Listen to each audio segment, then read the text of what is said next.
Hello friends, welcome to my YouTube channel Meena kitchen blog.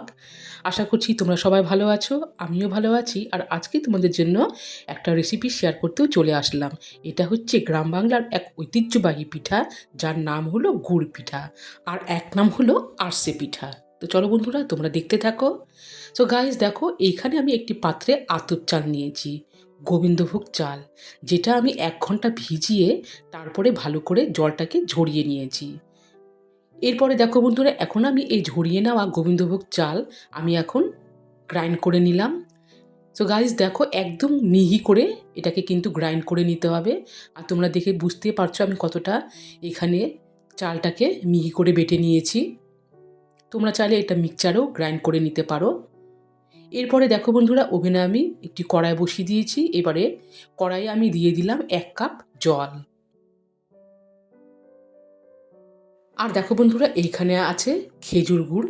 তোমরা চাইলে এটা তোমরা আখের গুড় দিয়েও করতে পারো। আর এইখানে আমি খেজুর গুড় এখন জলের মধ্যে দিয়ে দিলাম। দিয়ে এখন আমি হাই হিটে রেখে এটাকে ফুটিয়ে নিব।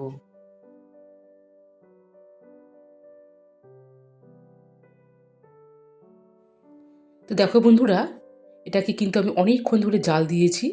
আর জাল দিতে দিতে এটা কিন্তু দেখো অনেকটাই কিন্তু অর্ধেক হয়ে গেছে।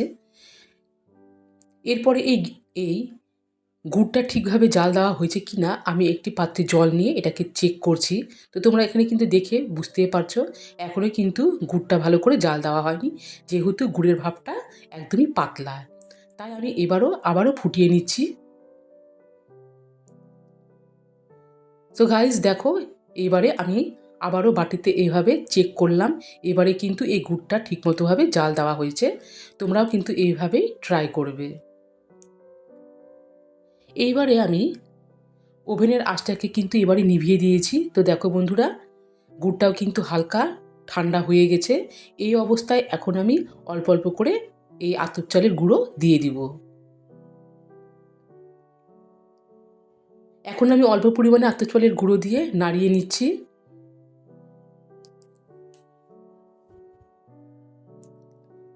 এরপরে আমি আবারও যেটা বাদবাকি চালের গুঁড়ো ছিল সেটা দিয়েও এখন দেখো বন্ধুরা ভালো করে মিশিয়ে নিয়েছি। আর এটা যেহেতু গরম আছে সেই জন্য আমি কিছুক্ষণের জন্য এটাকে ঠান্ডা করার জন্য রেখে দিব। সো গাইজ দেখো, ফিরে আসলাম কিছুক্ষণ পর। আর এই ডোটাও কিন্তু একদম এখন ঠান্ডা হয়ে গেছে। এখন আমি একটা একটা করে লেচি করে নিব।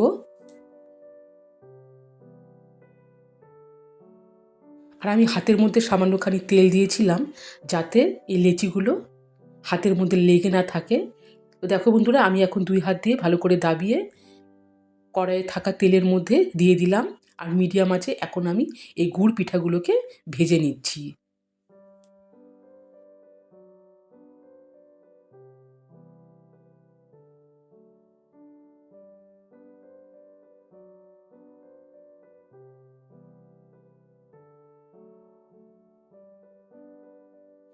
একটা গুড় পিঠে হয়ে গেল, ঠিক পরেরটাও আমি এভাবেও হাত দিয়ে দাবিয়ে করে নিচ্ছি।